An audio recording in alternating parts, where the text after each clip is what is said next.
Hello everybody, welcome back. Today is April 21st and the organic compounds we're going to focus on today are the alcohols, and we will also be discussing two organic chemistry reactions that involve alcohols. That would be saponification for making soaps and fermentation for making alcoholic beverages. Okay, so let's take a look at our table R, which you should have handy. We're right here, the class of compounds, alcohols. You will note the functional group is the OH, the hydroxyl group.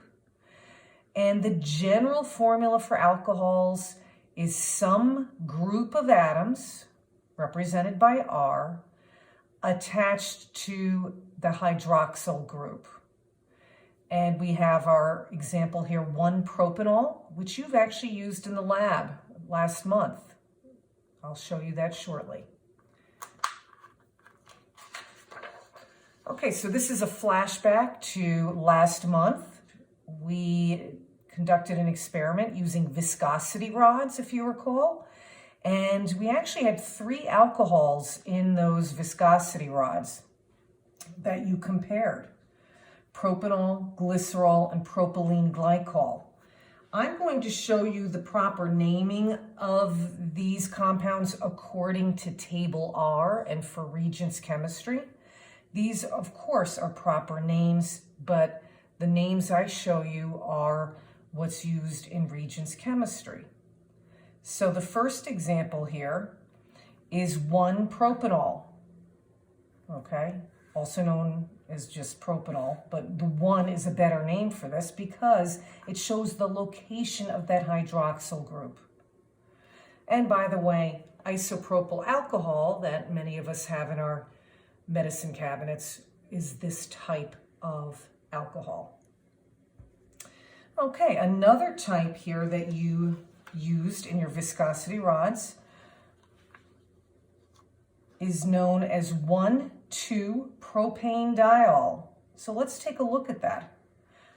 We know the parent carbon backbone has 3 carbons, so that is a propane. And you'll notice the location of the hydroxyl groups.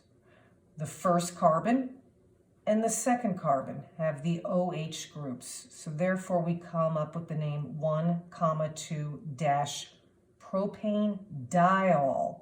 Di meaning 2 hydroxyl groups. Now I hope you're also noticing right now that all alcohols are going to end in OL in their naming. So that's another major hint to tell you that you're looking at an alcohol. Our third example from the viscosity rod lab is this alcohol. Again, we have a propane backbone, and we have a triol here. We actually have 3 OH groups located on 1, 2, and 3, the third carbon. So therefore we come up with the name 1,2,3-propane triol.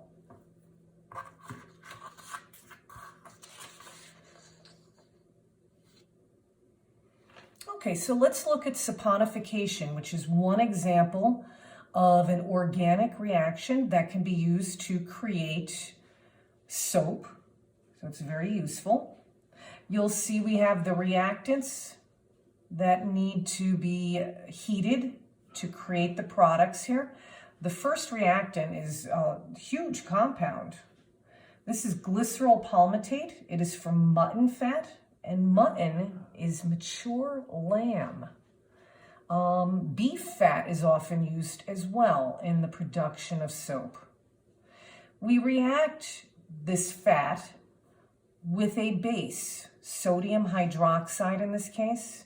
It's an alkali base, right? Because sodium is an alkali metal. And in the presence of heat, soap is produced. You'll notice there's that sodium connected to this long carbon chain. It's called sodium palmitate. And another product produced is glycerol. And we just talked about that. That's that 1,2,3-propane triol. So this is saponification. Okay, let's look at another example of an organic chemistry reaction known as fermentation. When we look here, you all probably recognize glucose from biology class. And glucose, in the presence of yeast, living fungi, and some heat, will create alcohol and carbon dioxide. And that process of creating this alcohol and carbon dioxide is known as fermentation. Now let's take a closer look at that alcohol. I'll write the structural formula for it.